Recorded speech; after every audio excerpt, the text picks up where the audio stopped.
Coucou les crocheteuses! Aujourd'hui, je vous apprends un nouveau truc au crochet. Enfin, j'essaye. Coucou et bienvenue dans ce tuto de ma mini-série Les indispensables pour apprendre les bases au crochet.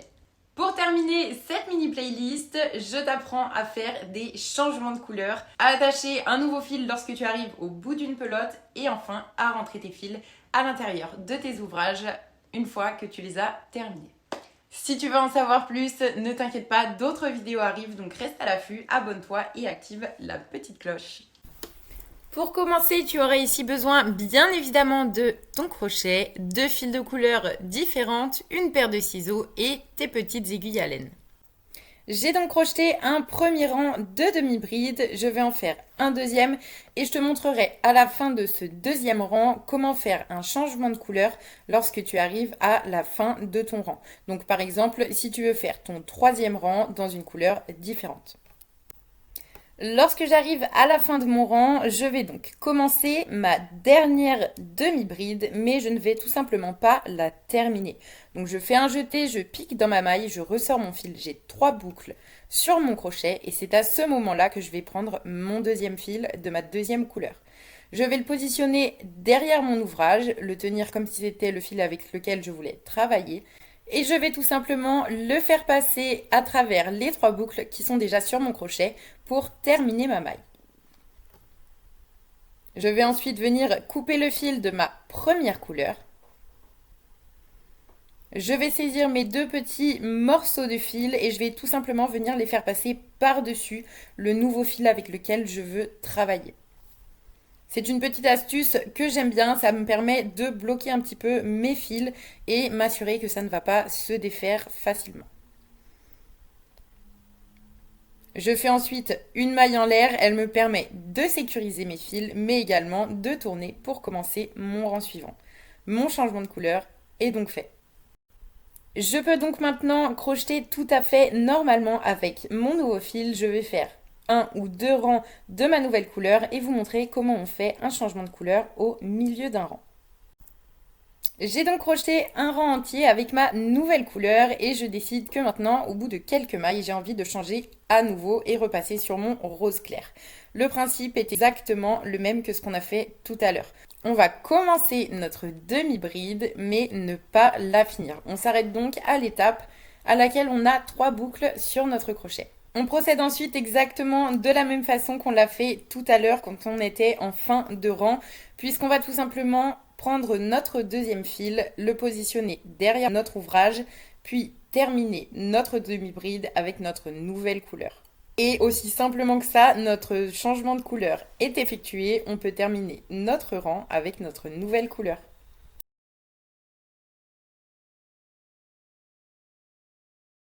Je suis maintenant passée sur un rang de brides, tout simplement pour vous montrer que peu importe le type de maille que vous avez choisi d'utiliser, vos changements de couleur vont toujours se faire de la même façon.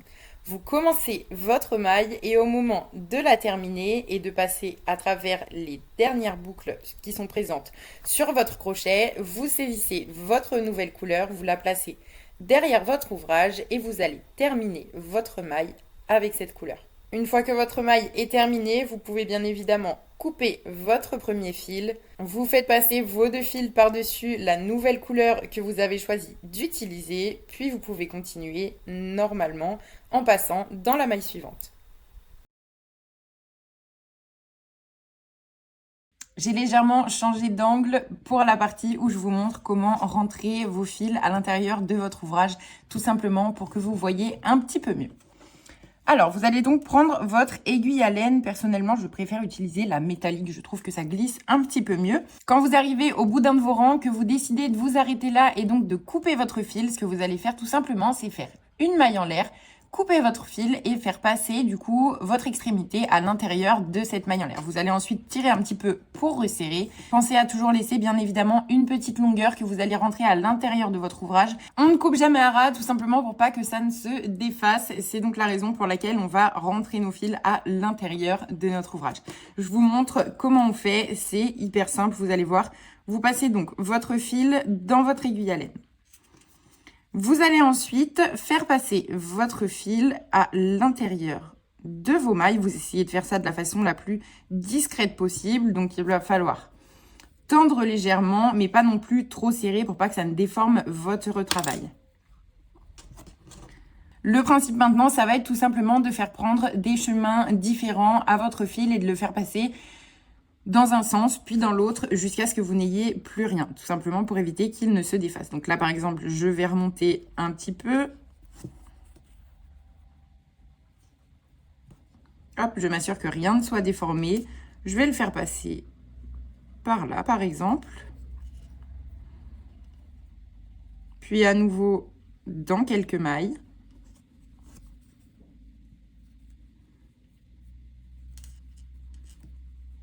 Et puis, je vais le faire redescendre. Hop, je l'ai perdu, c'est pas très grave. Et je vais à nouveau le faire passer dans ce sens-là.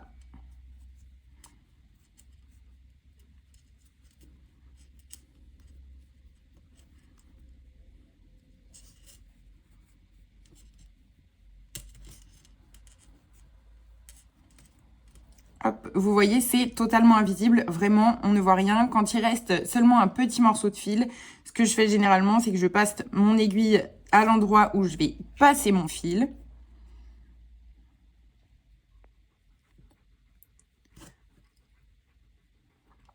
Vous avez deux options, hein. Bien évidemment, s'il ne vous reste que ça, vous pouvez couper si vous préférez. Moi, ce que je fais, c'est que, hop, je cache le petit morceau qui reste. Et mon fil est donc rentré de manière totalement invisible dans mon ouvrage. C'est exactement de cette façon qu'il va falloir procéder pour tous ces petits fils de changement de couleur. C'est souvent la partie qu'on aime le moins, les crocheteuses, mais c'est super important, vraiment, ne coupez pas vos fils, ne faites pas de nœuds, sinon vos ouvrages vont toujours se défaire. C'est vraiment une super mauvaise idée, on se dit ça va tenir, et au bout d'un ou deux lavages, tout lâche et c'est foutu. Donc prenez le temps, rentrez bien vos fils à l'intérieur de votre ouvrage. C'est un petit peu long, mais ça en vaut la peine. Je vous montre maintenant comment attacher un nouveau fil. Par exemple, si vous arrivez à la fin d'une pelote et que vous voulez passer à la pelote suivante. C'est une technique vraiment que j'aime beaucoup. Le nœud est spécialement conçu pour ne pas se défaire, mais se resserrer avec le temps, plus il subit de tension. Donc vraiment, moi je n'ai jamais eu aucun souci en utilisant ce type de nœud. C'est vraiment celui que j'utilise à chaque fois et en plus il est hyper discret et hyper simple à faire. Vous allez placer vos deux fils parallèlement l'un à l'autre et avec votre fil de la première couleur, vous allez tout simplement faire un nœud plat autour de votre deuxième fil, de votre deuxième couleur. Vous serrez légèrement votre nœud et vous allez répéter exactement la même opération de l'autre côté et faire à nouveau un nœud plat, cette fois-ci avec votre deuxième couleur autour de votre première couleur. Vous allez venir resserrer pareil légèrement votre nœud.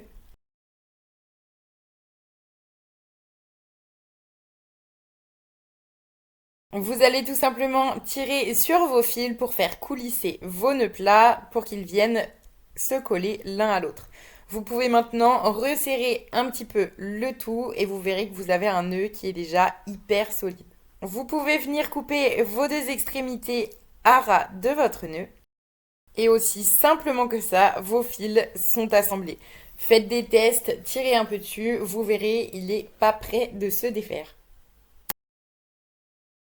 Si tu as des questions, n'hésite pas à les poser dans les commentaires. Tous les liens qui peuvent être utiles sont dispo dans la description. Je t'invite à t'abonner à mes réseaux sociaux ainsi qu'à ma chaîne YouTube. Et en attendant, je te dis bisous et bon crochet!